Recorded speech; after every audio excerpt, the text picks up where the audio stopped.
I need to get these settings adjusted properly, I swear. Oh, hello! What's going on, everybody? I'm here today to talk about this car, the Mark 5 GTI.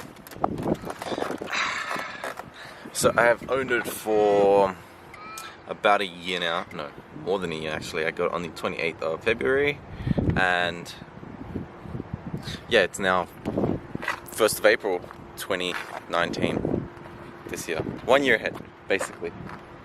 Now, let's talk about what I have done with this. That's the real question. What have I done with this car right here? Now, to begin, I bought it 110% completely stock. Other than that, we'll begin.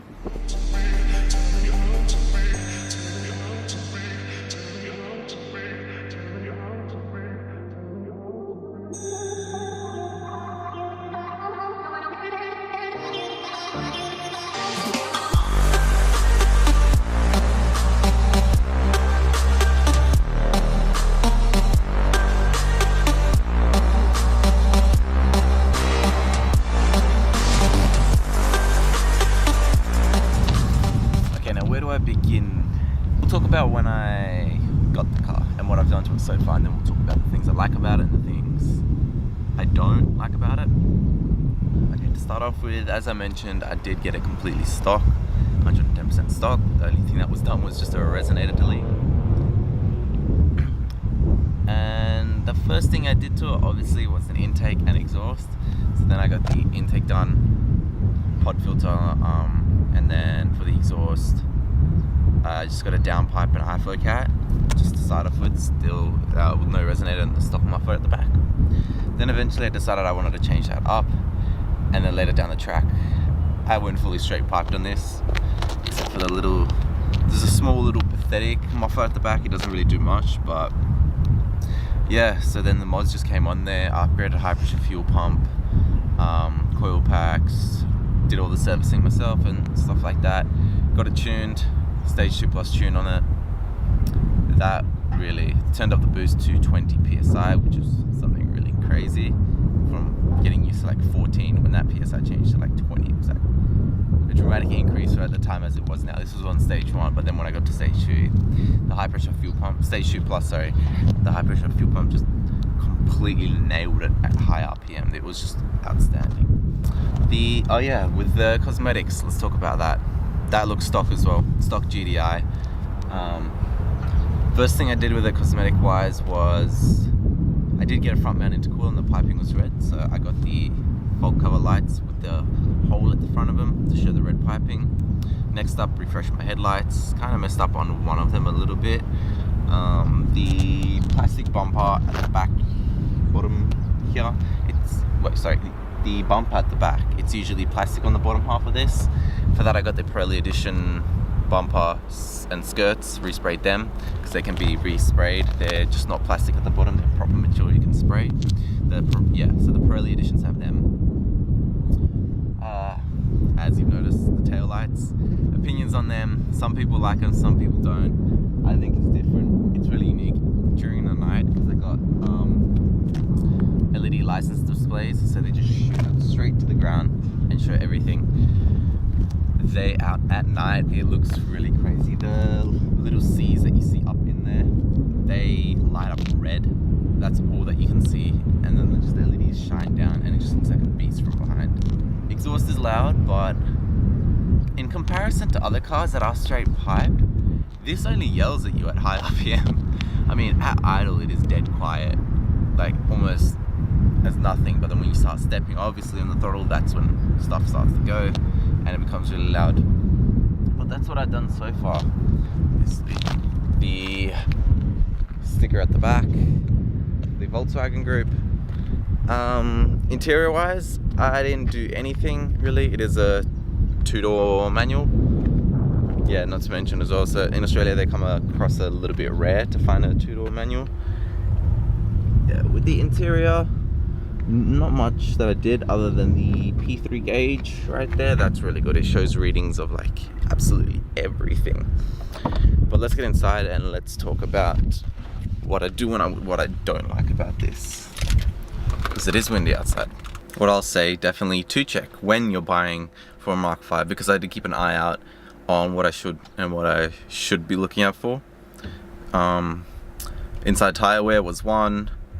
Common stuff like scratches, marks, whether it's been sitting out in the sun because of the paint peel, whatever it may be. I kept an eye out for that. Purchased this one, it was in good condition for 7.8 grand, I believe. And now it's been a year. It's been one full year, just over a full year. And now it's time to give my thoughts and opinions on this. One thing I do like, we'll start off with the good things and then we'll go to the bad things. One thing I do like with this one is most definitely would have to be the feature with the windows, where you hold down the lock or unlock key and then the windows just come up or down on both sides, which is really sick. That's one feature like Jap cars don't have. Mainly Euro cars do have them, or Volkswagen, I'm not sure on other types of European model cars. Fuel efficiency on this is also really good. On a full tank of 98 that I throw into this, I think it's about, no idea, I think I would say 60 something liters, 62, 52, something like that. But yeah, the fuel economy on this is crazy. When you fill it up to the top, even at stage 2 plus, it goes almost 600 kilometers on one tank. Obviously if you're not thrashing it, that's the obvious thing, but yeah, other than that, that's another really good feature. Like for performance, well, upgrading this to stage 2, its fuel economy is still really good. This only comes on some of them. The ones with the leather seats is the seated heating option. As you can see just down in here are the controls for it. So you dial it up how intense you want it from 1 to 5, and it's just heat seating during the winter. It's like one of the best things, especially going to work in the morning. You just flick that on 5 and then it just heats you up and you're just like, thank the Lord this has this feature. Reliability with this is actually pretty good. I'm not gonna lie about that. I barely ran into issues. If I did run into an issue, it was my fault, my mistake, something that I did, because everything I did on this car, basically I did it myself or with a friend. Reliability in that wise is really good. I'll show you what the issues I did have with it. They were all completely my fault. There have not been any issues where there was just like a fault that happened. It was a modification that I would have added on or something that would have happened. But here, when we take a look, the one issue I had was this bit for the PVC delete.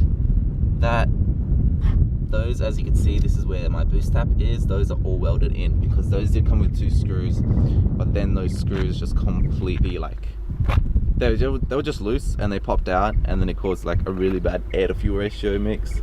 But luckily I got that solved before any issues happened. Yeah, I mean that's about it. The car is absolutely outstanding. That's what I do really like about it, and it's comfortable to drive. Dropped it on coilovers, dropped it down the rear to the lowest it can, the front at the settings that were already set as. The rims are Rotiform KPS's, 18-inch. Definitely for your starting car to purchase one of these, because if you want performance, you have that with you. If you want fuel efficiency, you have that with you as well, as long as you don't obviously thrash it up and down and whatnot. But yeah, both of those two are like, yeah, really good to have. So when you're starting off getting a car, buying your first car, you obviously want it to be efficient, but then you obviously want it to be a bit sporty, and this car is pretty much perfect for beginners. But let's move on to the stuff I don't like about the car. Would have to be the ticking noise from the engine. I know this car is straight piped, so you don't really hear the engine much over, but when you're on idle or at the traffic lights in the engine, you can constantly hear the ticking noise. It's something normal for the car, completely normal, but it does get disturbing from time to time. But yeah, I mean, that's something that shouldn't stop you from purchasing one of these. They're still really good. It's just a small little noise issue. But honestly, sometimes like I even just forget about it. Before I mention another bad thing, I want to mention another positive thing that just came to mind. Modifying these is easy and fun. You can do it yourself, you can do it with other people. That's the other aspect. So if you're looking at cars that you want to modify, but at the same time you can have your daily and it's fuel efficient, this is definitely a perfect car for it, because where I've pushed this car up to, it is still withholding, it's reliable. Obviously it's reliable if you do the regular services and the routine. For example, when you do the high pressure fuel pump, you'll need to change the cam follower over every service. The air conditioning on it does tend to go out, so you would set it to 19 degrees and it wouldn't really produce 19 degrees. It will produce something cold, but then it will just slowly wear out, and you'll need to find where the leak is, possible if that's happening, and just regas it so you can just get the icy cold aircon back again. What else when finding these stock is the PCV on these, they tend to leak. Another issue which can be replaced or fix is upgrading the diverter valve. The stock ones on these, when you push more boost through it, they tend to go. One of the things I really do dislike about this is my personal opinion, but it is something that comes across as really annoying, but I always love to have my windows open. Every time I go somewhere, windows open. But when you parked your car, it begins to rain and there's water on your roof, that's where the issue comes into play.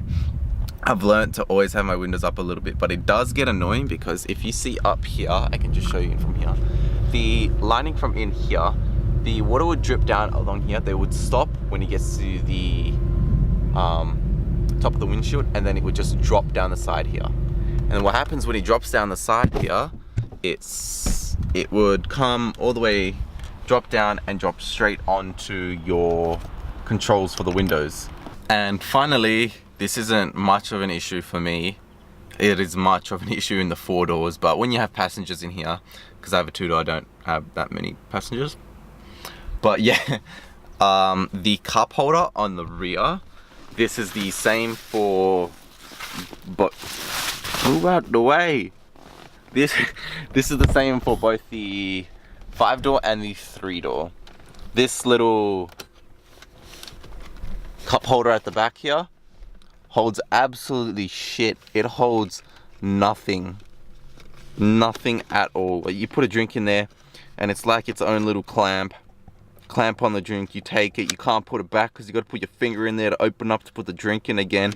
And holy shit, like, even to me, because I'm driving, the thought of that is atrocious. I don't know. No, you don't. You just, why? I don't even understand. So that is pretty much it. Those are the things I like, dislike, things to watch out for. But yeah, overall the car is great. It's outstanding. Served me very well. I'm very proud of it. The modifications I've done to it hasn't stopped me because I've kept up with the maintenance, the oil changes, cam follower, regular routine checks on the belt, and stuff like that. It is beginning to rain here, and we'll just close it off with should or should you not buy this car? Yes. One word, yes. Furthermore, to expand that, I would recommend buying this car as a first car. It's economical, it's quick, and it's just really a fun front-wheel drive car to drive around. Yeah, that's pretty much it. That's all I've got for it. Peace out, fellas. Until you find your way back home.